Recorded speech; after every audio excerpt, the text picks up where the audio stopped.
Hello दोस्तों, कैसे हैं आप सब। वेलकम बैक टू ज्ञान अमृत कोचिंग। मेरा नाम है कृष्ण मोहन और आज हम एनसीईआरटी क्लास 6 का ज्योग्राफी चैप्टर नंबर 1 को पढ़ेंगे और समझेंगे।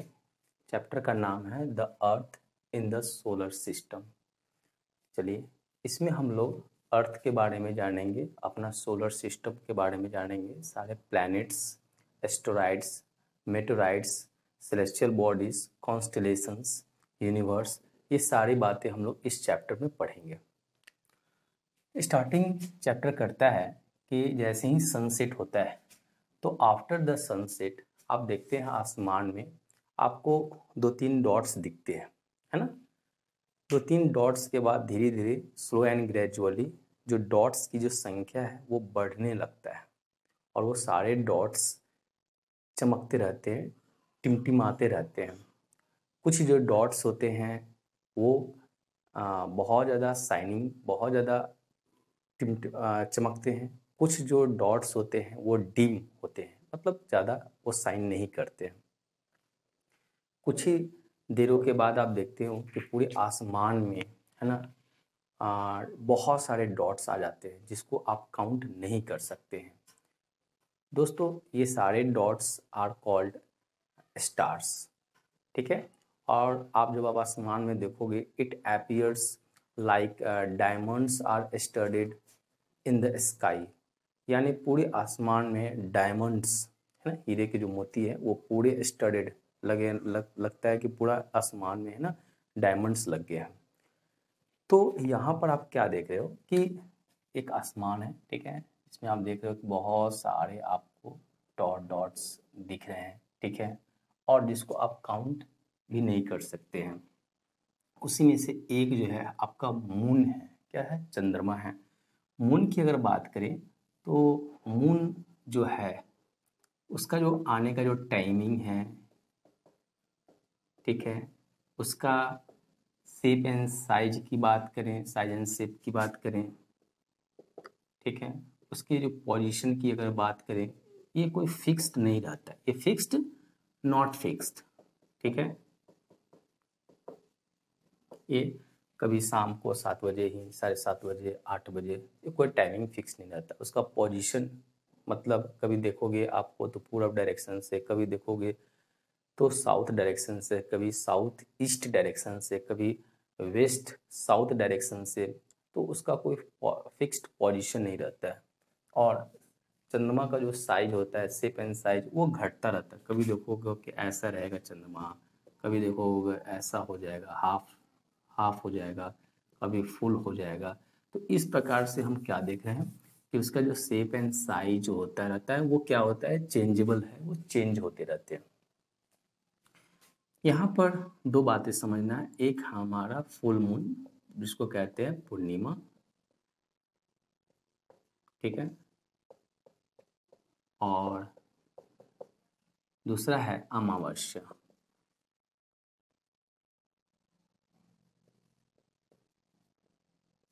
इसको कहते हैं न्यू मून। दोनों में समझिए, दोनों का जो अकरिंग होता है, आता है, वो फोर्थ नाइट पर आता है, यानी 14 दिनों पर आता है। यानी 14 दिनों को ही हम लोग क्या बोलते हैं, फोर्थ नाइट, ठीक है। 14 डेज पर ये होता है। यहाँ पर पूर्णिमा में क्या होता है कि कंप्लीट एक मून बनता है, कंप्लीट एक मून बन गया। और अमावस्या में क्या होता है कि एक नया चंद्रमा बनता है, एक नया न्यू मून बनता है, ठीक है। इस समय ज़्यादा ब्राइट होगा, ये काफ़ी ज़्यादा ब्राइटफुल होगा, ठीक है।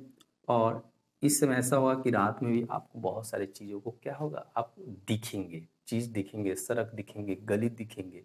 तो ये होता है अमावस्या, यानी न्यू मून के दिन होते हैं, ठीक है। ये महीना में एक पूर्णिमा होना ही है और एक महीना में एक न्यू मून आएगा, ठीक है। चलिए, नेक्स्ट है हमारा सेलेस्टियल बॉडीज, इसको थोड़ा समझ लेते हैं।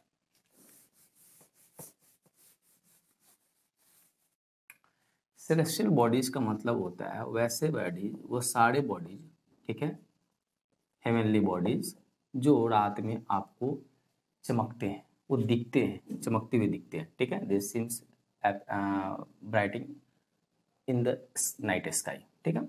जिसमें क्या हो सकते हैं, स्टार हो सकते हैं, प्लैनेट्स हो सकते हैं, ठीक है, एस्ट्रॉयड्स हो सकते हैं, मेटेराइड्स हो सकते हैं, ठीक है।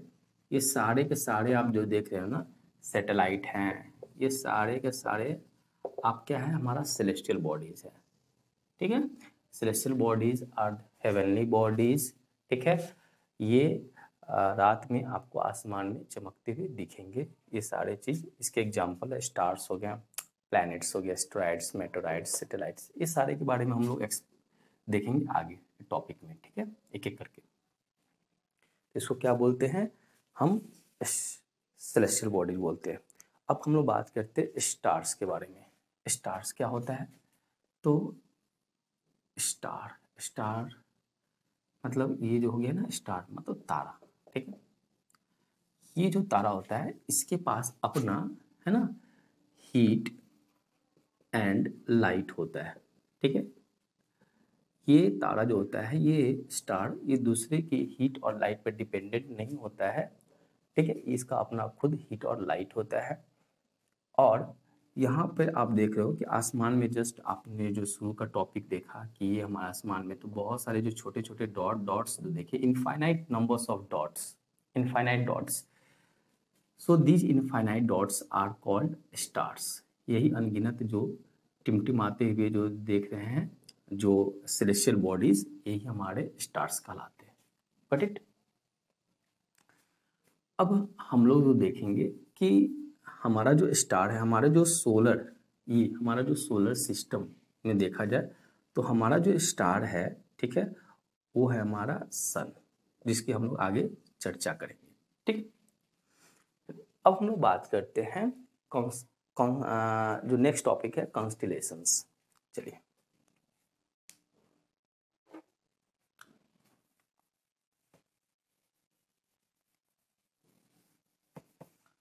कॉन्स्टलेशंस क्या होता है, एक पैटर्न होता है, ठीक है, एक डिजाइन होता है, नंबर्स ऑफ स्टार्स मिल करके, बहुत सारे स्टार्स मिल करके, है ना, एक पैटर्न जनरेट करता है, जिसको हम लोग बोलते हैं कॉन्स्टलेशंस, ठीक है। कॉन्स्टलेशंस, ठीक है, मतलब एक पैटर्न या एक डिजाइन होता है, ठीक है। कैसा भी हो सकता है कोई पैटर्न, जैसे एक पैटर्न ऐसा भी हो सकता है, एक झोपड़ी जैसा भी हो सकता है, एक कुछ भी पैटर्न हो सकता है, कोई फिगर के रूप में हो सकता है, ठीक है। तो अगर कंप्लीट एक पैटर्न बनाता है ना, स्टार्स से ही मिल कर करके, बहुत सारे स्टार्स मिल कर करके एक पैटर्न बनाएगा, ठीक है, तो उसी को बोलेंगे कॉन्स्टलेशंस। ओके, तो देखा जाए तो यहाँ पे दो कॉन्स्टलेशंस के बारे में पढ़ना है। एक हमारा उर्सा मेजर, ठीक है, ये कॉन्स्टलेशन है, और एक सप्तऋषि है। सप्तऋषि बेसिकली ये उर्सा मेजर का ही पार्ट है, सप्तऋषि कॉन्स्टलेशन, ठीक है। ये किसका पार्ट है, ये उर्सा मेजर का ही पार्ट है। ओके, तो यहाँ पे इस सप्तऋषि में क्या है कि 7 स्टार से, ठीक है, ये 7 स्टार से मिलकर करके, है ना, ये कॉन्स्टलेशन रेडी हुआ है। नेक्स्ट है हमारा पोल स्टार। पोल स्टार जो कि फिक्स्ड रहता है, एक ही डायरेक्शन में होता है, वो है हमारा नॉर्थ डायरेक्शन। नॉर्थ डायरेक्शन में जो आपको स्टार दिखता है, ठीक है, रात के समय, वो फिक्स्ड रहता है, और वो है हमारा पोल स्टार। ये हमारा अर्थ का एक्सिस है, ये हमारा नॉर्थ पोल, ये हमारा साउथ पोल, और यहाँ पे इस एक्सिस को एक्सटेंडेड लाइन में जब करेंगे, फॉर्म में करेंगे, यहाँ पे एक्सटेंड करेंगे, तो यहाँ पर ही आपको क्या दिखाएगा, एक पोल स्टार दिखेगा। अब ये पोल स्टार का फायदा क्या है इसका, अगर देखा जाए तो सिग्निफिकेंस काफ़ी ज़्यादा रहा है फ्रॉम सिंस एंशिएंट टाइम से। प्राचीन काल से देखा जाए तो पोल स्टार का सिग्निफिकेंस काफ़ी ज़्यादा रहा है। एंशिएंट टाइम में लोग डायरेक्शन को डिटरमाइन करने के लिए, पता लगाने के लिए पोल स्टार का इस्तेमाल करते थे। फिर अगर मिडाइवल एज की अगर बात करें, जैसे मैं जो पुर्तगीज, ईस्ट इंडिया कंपनी और जो यूरोपियंस जो कंपनी जो भारत में आया था, तो उस समय उसके पास बहुत सारे उसके पास क्लॉक वगैरह नहीं था और भी रिस्ट वॉच वगैरह था नहीं, डायरेक्शन के लिए कोई और भी इंस्ट्रूमेंट थे नहीं। तो वो इसी पोल स्टार का सहारा लेकर के, क्योंकि इसका तो फिक्स था, इसका तो डायरेक्शन फिक्स था कि ये नॉर्थ डायरेक्शन में ही होगा, ठीक। तो उसी को डायरेक्शन को फॉलो करते हुए वो लोग क्या करते थे, ट्रैवल किया करते थे। नेक्स्ट जो हमारा जो टॉपिक है वो है हमारा प्लैनेट्स के बारे में बात करते हैं। तो प्लैनेट्स क्या होता है, प्लैनेट्स को हिंदी में बोलते हैं ग्रह, ठीक है, प्लैनेट्स को बोलते हैं ग्रह। और यहाँ पर अगर हम लोग को कितने प्लैनेट्स के बारे में पढ़ने हैं, 8 प्लैनेट्स के बारे में पढ़ने हैं, ठीक है। टोटल जो हमारा जो सोलर सिस्टम में 8 प्लैनेट्स है, और जिस प्लैनेट्स पर हम लोग रहते हैं उस प्लैनेट्स का नाम है अर्थ, ठीक है, उस प्लैनेट का क्या नाम है, अर्थ, ठीक है। तो यहाँ पे अगर देखा जाए तो हमारे सोलर सिस्टम में टोटल कितने प्लैनेट्स हो गए, अर्थ हो गया, पहला हो गया मरकरी, दूसरा हो गया वेनस, सबको ऑर्डर में देखते हैं, ठीक है। पहला हो गया मरकरी, दूसरा हो गया वेनस, तीसरा हो गया हमारा अर्थ, उसके बाद हो गया मार्स, ठीक है, उसके बाद हो गया जुपिटर, उसके बाद हो गया सैटर्न, उसके बाद यूरेनस, और ये हमारा नेपच्यून। 1 2 3 4 5 6 7 8, टोटल कितना हो गया, 8 प्लैनेट्स हो गए, ठीक है। और ये सारे जो प्लैनेट्स हैं, ठीक है, ये सारे जो प्लैनेट्स है ये सन के चारों तरफ डिफरेंट ऑर्बिट्स में, सभी प्लैनेट्स का अपना अपना ऑर्बिट्स है, ये क्या करता रहता है, घूमता रहता है, सन के चारों तरफ चक्कर काटते रहता है, ठीक। अब बात करते हैं सोलर सिस्टम। सोलर सिस्टम की अगर बात करें तो हम शुरू में ही बताएं आपको कि सोलर एक फैमिली है। सोलर क्या है, एक फैमिली है, सोलर फैमिली, ठीक है, या इसी को कहा गया सोलर सिस्टम, ठीक है। इसमें जो चीफ जो है ना, इसका जो मुखिया अगर बात करें तो सन है, सन क्या है, सबसे बड़ा चीफ है, ठीक है। और बाकी इसके पेरेंट्स हैं, जैसे आपका प्लैनेट्स है, सैटेलाइट्स हैं, एस्टेरॉइड्स हैं, मेटेराइड्स हैं, सो दीज आर द, है ना, उसके कह सकते हो childrens of the parent sun, okay.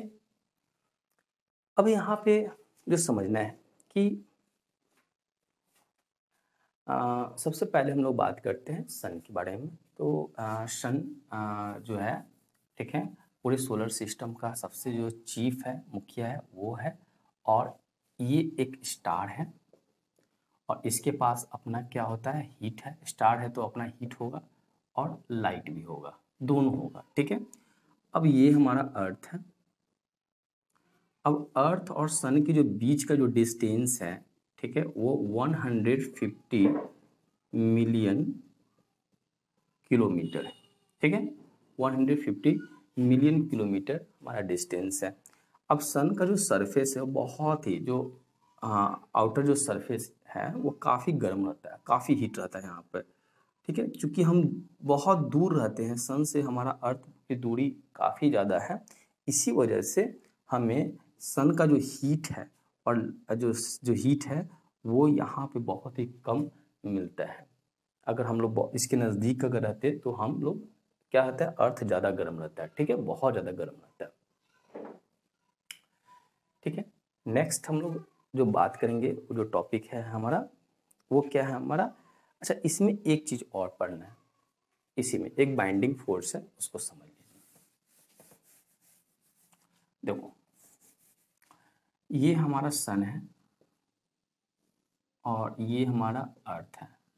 अर्थ क्या करता है, सन के चारों तरफ चक्कर काटता रहता है, एक फिक्स्ड ऑर्बिट है, मतलब ऐसा नहीं है कि ये इसी पाथ पर चलेगा, एक पाथ है, एक रास्ता है, इसको कहते हैं पाथ, ठीक है, एक फिक्स्ड पाथ है और इसी को बोलते हैं ऑर्बिट, ठीक है। ऐसा नहीं कि नानी के यहाँ चला जाएगा, दादा के यहाँ घूम घाम करके, मामा मम्मी से घूम घाम करके तब ऐसा से घूम घाम के आएगा, नहीं, ये फिक्स्ड पाथ पर ही चलेगा, ऐसे गोल गोल घूमता रहेगा, ठीक है।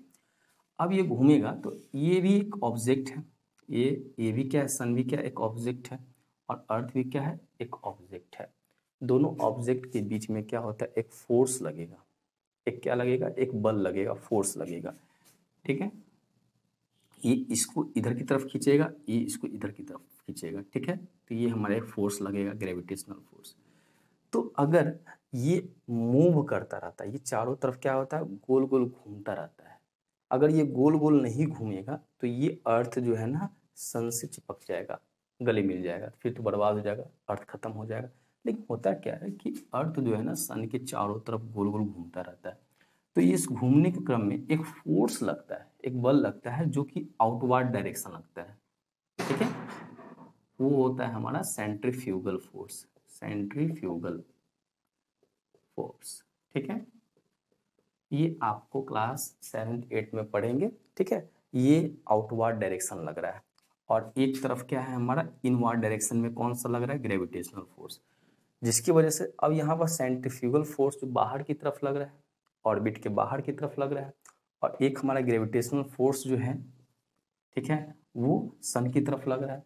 तो दोनों फोर्स क्या हो रहा है कि बराबर हो रहा है, ठीक है, बैलेंस हो जा रहा है, एक दूसरे को काउंटर कर रहा है। इसी कारण से अर्थ जो है ना वो सन के नजदीक नहीं जा पाता है। आई बात समझ में?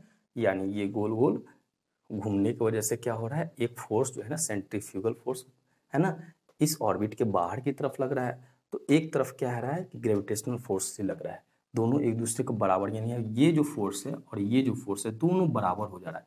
इसी वजह से क्या हो रहा है, अर्थ अपने फिक्स्ड ऑर्बिट में मूव करता रहता है, ठीक। अब हम लोग जो नेक्स्ट टॉपिक है वो हम लोग बात करते हैं, यहाँ पर हम लोग बात करते हैं प्लैनेट्स और उसके ऑर्डर्स को देखते हैं। तो प्लैनेट्स जो जस्ट अभी हम लोग इससे पहले भी देखे हैं, ठीक है, कि प्लैनेट्स जो होते हैं उसके अपने क्या होता है, अपना कोई भी उसका है ना, अपना खुद का उसका लाइट नहीं होता है और हीट भी नहीं होता है, ठीक है, अपना हीट और लाइट नहीं होता है स्टार की तरह, ठीक है। तो सारे जो प्लैनेट्स होते हैं वो चमकते क्यों हैं, या सैटेलाइट चमकते किससे हैं, तो वो है ना सन के लाइट से, किसके लाइट से, सन के लाइट से ये क्या करता है, ये चमकते हैं, ओके। अब यहाँ पर प्लैनेट्स को ऑर्डर में अगर समझाते हैं तो कितने प्लैनेट्स हैं, टोटल हमारा प्लैनेट्स की संख्या क्या है, 8 है। तो सबसे पहले हम लोग देखते हैं, पहले कौन सा हो गया, मर्क्यूरी, उसके बाद वेनस, उसके बाद हमारा अर्थ जिस पर हम लोग रहते हैं, उसके बाद हमारा मार्स, ठीक है, उसके बाद हमारा जुपिटर, उसके बाद हमारा सैटर्न, उसके बाद हमारा यूरेनस, और उसके बाद हमारा नेपच्यून। ये टोटल जो प्लैनेट्स की संख्या है वो 8 है, और आपको ऑर्डर में ही याद करना है, ठीक है। फिर यहाँ पर एक चीज समझने वाली बात है, वो यह कि मर्क्यूरी जो है ना वो 88 डेज लगाता है। कितना दिन लगाता है मर्क्यूरी, ये मरकरी है, मर्क्यूरी जो है ना ये सन के चक्कर लगाने में, ये टोटल जो चक्कर लगाएगा उसको कितना दिन लगेगा, 88 डेज में एक कंप्लीट रिवॉल्यूशन होगा। यानी एक यहाँ से मर्क्यूरी चलना स्टार्ट किया इस पॉइंट से, और एक पूरा घूम करके और फिर यहाँ पर आ जाएगा, तो उसको कितने दिन लग जाएंगे, 88 दिन लगेंगे, 88 डेज लगेंगे। यहाँ पर एक समझने वाली बात है कि अगस्त 2006 में एक मीटिंग होता है, ठीक है, और जिसमें वर्ल्ड के जितने भी जो बड़े बड़े साइंटिस्ट एस्ट्रोनॉमर्स थे सबको बुलाया जाता है, असेंबल होता है, और वहाँ पे एक डिसीजन लिया जाता है, मेजर डिसीजन। और इस मेजर डिसीजन में यह तय किया जाता है कि जो हमारा जो प्लूटो है, ठीक है, प्लूटो को एक्सक्लूड कर दिया जाता है, उसको एक प्लैनेट का संज्ञा नहीं दिया जाता, क्योंकि प्लैनेट का जो कंडीशन होता है वो फुलफिल प्लूटो नहीं करता, इसलिए उसको ड्वार्फ प्लैनेट की लिस्ट में उसको डाल दिया जाता है, गॉट इट। तो आपसे क्वेश्चन पूछा जाएगा कि प्लूटो कब से ड्वार्फ प्लैनेट बन गया, या फिर कब से उसको ड्वार्फ प्लैनेट की संज्ञा दिया गया, लिस्ट में डाला गया, तो वर्ष 2006 से, यानी 2006 से। अब हम लोग बात करते हैं कि द अर्थ जो सबसे इम्पोर्टेंट है, जिस पर हम लोग रहते हैं, तो अर्थ की बात करते हैं।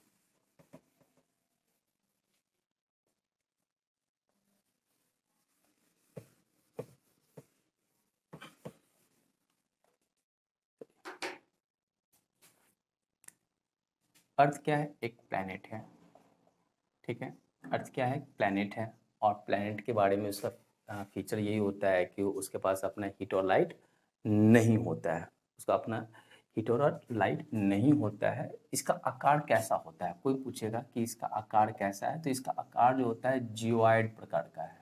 कैसा है? जियोइड। कोई आपसे ये कहेगा कि क्या अर्थ का आकार जो है ना, शेप जो है, क्या बॉल की तरह, टेनिस बॉल की तरह, ऑरेंज की तरह? नहीं, ऐसा कुछ नहीं है। इसका जो आकार जो है ना, जियोइड की तरह। और ये जियोइड का मतलब यहाँ पर ये हो गया कि इसके जो नॉर्थ पोल और इसकी जो साउथ पोल है, ये थोड़े चपटे हुए रहेंगे। कैसा रहेगा? थोड़ा चपटा रहेगा। ठीक है, ये थोड़ा सा क्या रहेगा? फ्लैटेंड रहेगा, फ्लैट रहेगा। ठीक है, इसी को कहते हैं जियोइड। ठीक है, जियोइड का मतलब ही होता है shape like the earth. Okay, earth के जैसा। अब जो नेक्स्ट जो टॉपिक है वो हमारा ये है कि earth is the only planet where we can survive. ठीक है, जहाँ हम सर्वाइव कर सकते हैं। Why? Because earth provides conditions. Earth has water, land, soil and air. ठीक है, ऑक्सीजन। सो यहाँ पे जो सर्वाइवल लाइफ है ना, वो लाइफ सर्वाइव कर सकता है। बाकी किसी प्लेनेट पर हम लाइफ सर्वाइव नहीं कर सकते। अब बात करते हैं कि अर्थ पर क्या है। एयर है, यानी ऑक्सीजन के फॉर्म में है। ठीक है, सॉइल है, वाटर है। ठीक है, ये सारी चीज़ है जिसकी वजह से क्या हो रहा है, प्लेन्स एरिया है, जिसकी वजह से क्या हो रहा है कि हम अर्थ पे रह सकते हैं। बाकी अगर कोई दूसरे प्लेनेट, अगर सैटेलाइट की बात करते हैं, तो जहाँ पर अगर मान लो प्लेन्स होगा, वाटर होगा, तो एयर नहीं मिलेगा, सॉइल नहीं मिलेगा। कहीं अगर एयर मिल गया तो वाटर नहीं मिलेगा। तो इस प्रकार से, लेकिन अर्थ एक ऐसा प्लेनेट है जहाँ पर सारे कंडीशन यहाँ पर क्या होते हैं, फुलफिल कर होते हैं, यहाँ पर मैच करते हैं। नेक्स्ट है हमारा, हाँ, earth is also called blue planet. Blue, earth को क्या कहा गया? ब्लू प्लैनेट कहा गया। क्यों कहा गया? क्योंकि इसका जो 2/3 यानी टोटल सरफेस एरिया का, अर्थ का जो टोटल सरफेस एरिया है,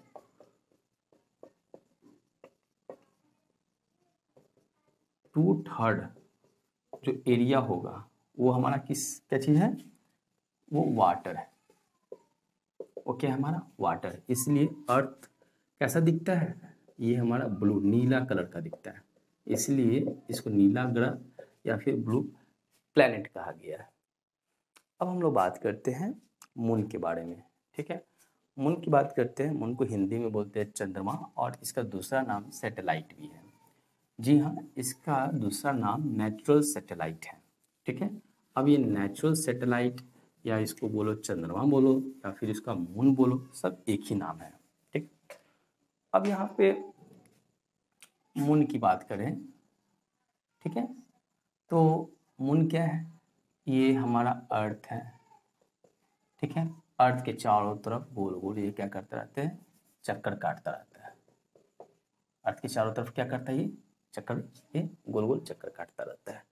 अब ये दोनों के बीच का जो डिस्टेंस है वो कितना है बताइए? तो दोनों के बीच का डिस्टेंस कितना होगा बताइए? तो यहाँ पे 3 लाख यानी 3.84 लाख किलोमीटर दोनों के बीच का डिस्टेंस है। और चूंकि यह देखा जाए सन और अर्थ के बीच में, अगर देखा जाए तो 150 मिलियन किलोमीटर है, और जो कि बहुत ज़्यादा है सन और अर्थ के बीच में। लेकिन अगर मून की बात करें, मून और अर्थ के बीच की बात करें, तो ओनली 3.84 लाख किलोमीटर, जो कि काफ़ी कम है। ठीक है, इसी वजह से हमें चंद्रमा बड़ा दिखता है। ठीक, अब बात करते हैं कि मून भी 2 तरह के होते हैं। एक हमारा नेचुरल मून है, नेचुरल सैटेलाइट, और एक होता है हमारा आर्टिफिशियल। एक्चुअली आर्टिफिशियल सैटेलाइट को लॉन्च किया जाता है। ठीक है, और उसको स्पेस व्हीकल के द्वारा उसको सैटेलाइट को लॉन्च किया जाता है। ठीक है, और इंडिया में जो आंध्र प्रदेश विशाखापट्टनम है, ठीक है, यहाँ पर इसरो का जो लॉन्चिंग पैड है, वहाँ से आर्टिफिशियल सैटेलाइट को लॉन्च किया जाता है। और वो आर्टिफिशियल सैटेलाइट जो होते हैं बेसिकली वेव्स जनरेट करते हैं, और उस वेव से हम लोग क्या करते हैं, जो टेलीविज़न है, इंटरनेट है, या अदर जो सिग्नल डिवाइसेस हैं, उसका उपयोग है ना, उसी सैटेलाइट वेव से किए जाते हैं। अब हम लोग बात करते हैं कि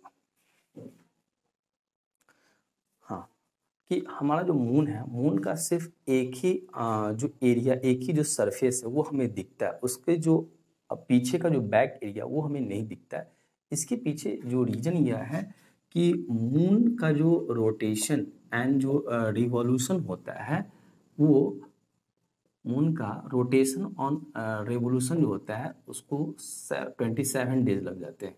इन दोनों बराबर होता है, रोटेशन और रिवोल्यूशन दोनों क्या होते हैं, बराबर होते हैं। इसीलिए हमें मून का सिर्फ एक ही भाग दिखता है, एक ही पार्ट दिखता है, उसका बैक पार्ट नहीं दिखता है। अब हम लोग बात करते हैं asteroids and meteoroids. Actually asteroids जो होते हैं वो टीनी सेलेस्टियल बॉडीज हैं। वो क्या है, हमारा टीनी सेलेस्टियल बॉडीज है और वो सन के चारों तरफ घूमते रहते हैं। और मेटेराइड्स की बात करें तो ये पीस ऑफ रॉक्स हैं, ये चट्टान है, टुकड़ा है, पत्थर का टुकड़ा, ये भी क्या करता है, सन के चारों तरफ घूमता रहता है। कई बार ऐसा होता है कि जो मेटेराइड्स होते हैं वो किसी प्लैनेट से टकरा जाते हैं। कई बार ऐसा भी होता है कि मेटेराइड्स जो होते हैं वो अर्थ से भी टकरा जाते हैं। लेकिन यहाँ पर आपको पता नहीं चल पाता है कैसे, तो ये देखिए, क्योंकि कई बार ऐसा होता है कि ये हमारा अर्थ है और ये अर्थ के एटमॉस्फेयर में डिफरेंट लेयर हैं, जैसे ट्रोपोस्फेयर है, स्ट्रेटोस्फेयर है ना, मेसोस्फेयर है, थर्मोस्फेयर है, एक्सोस्फेयर है। ये सारे स्फेयर हैं, ये डिफरेंट लेयर्स ऑफ एटमॉस्फेयर है। कई बार क्या होता है कि मान लो कोई मेटेराइड्स M1 चला अर्थ से टकराने, ठीक है, वो अर्थ के पास आता है, तो उसको डिफरेंट लेयर्स, एटमॉस्फेयर के डिफरेंट लेयर से पास ऑन होता है, उसको गुजरना पड़ता है, पास थ्रू करना पड़ता है। जिससे क्या होता है कि जैसे ही इस लेयर से वो गुजरता है, वो क्या होता है, वो उसमें आग पकड़ लेता है, वो जल जाता है और जलते जलते क्या होता है, उसके साइज बहुत छोटे हो जाते हैं या फिर वो जल के खत्म हो जाता है, ठीक है। लेकिन क्या होगा, व्हाट इफ अगर मेटेराइड्स का आकार बहुत बड़ा हो, बिग साइज का होगा, तो उस समय यही होता है कि वो जलते हुए तो आग आ तो जाएगा, ठीक है, और अर्थ से टकरा भी जाएगा, और जहाँ पर टकराएगा वहाँ पर क्या हो जाएंगे, गड्ढे बन जाएंगे, ठीक है, बड़ा एक खाई बन सकता है, ठीक है। अब हम लोग बात करते हैं गैलेक्सी और यूनिवर्स।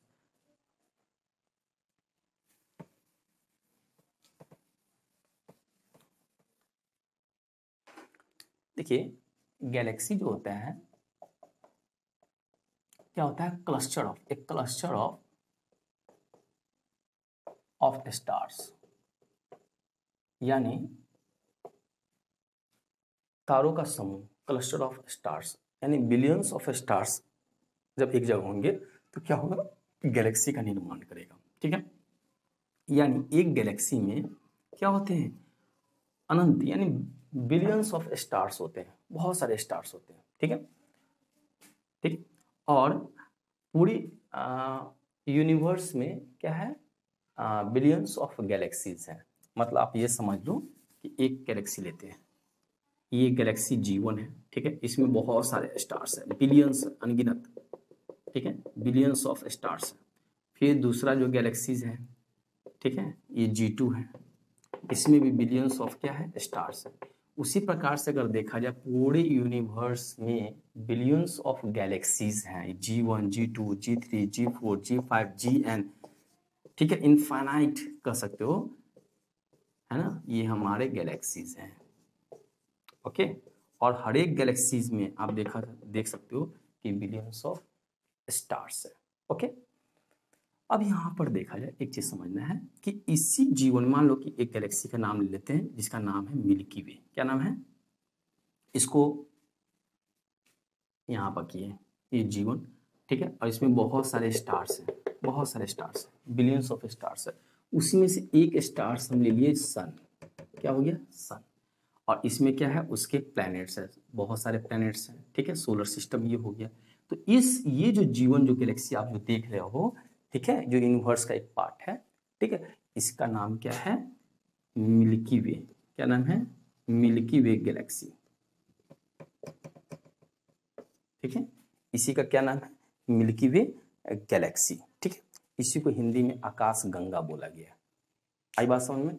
तो हम लोग ने इस चैप्टर में क्या पढ़ा, हम लोग इस चैप्टर में जो हम लोग समझे कि ये जो हमारा जो अर्थ है ये किसके अंदर में है, ये हमारा एक सोलर सिस्टम के अंदर में है। और ये सोलर सिस्टम किसका पार्ट है, ये गैलेक्सी का पार्ट है, मिल्की वे गैलेक्सी का पार्ट। और ये जो मिल्की वे जो गैलेक्सी है वो किसका पार्ट है, ये यूनिवर्स का पार्ट है। आई होप कि आपको ये समझ में आ गया होगा। ठीक है, तो आज हम लोग इस चैप्टर में अर्थ के बारे में समझे, सोलर सिस्टम के बारे में समझे, है ना, सेलेस्टियल बॉडीज़ के बारे में समझे, सेलेस्टियल बॉडीज़ में कितने तरह के बॉडीज़ हैं, अर्थ के बारे में समझे, प्लैनेट्स के बारे में समझे, स्टार्स, एस्ट्रॉयड्स, मेटेराइड्स, सैटेलाइट्स के बारे में समझे, सारे के एग्जांपल्स देखें। फिर कॉन्स्टिलेशंस के बारे में समझे कि एक पैटर्न जनरेट करता है। ठीक है, उर्सा मेजर, बिग बियर और हम लोग सप्तऋषि कॉन्स्टिलेशन के बारे में समझे। फिर प्लैनेट्स को हम लोग ऑर्डर में देखें, सैटेलाइट्स को देखें, मून को देखें, और फिर लास्ट में हम लोग गैलेक्सी और यूनिवर्स को भी देखें। आई होप कि आपको समझ में आ गया होगा। Thank you.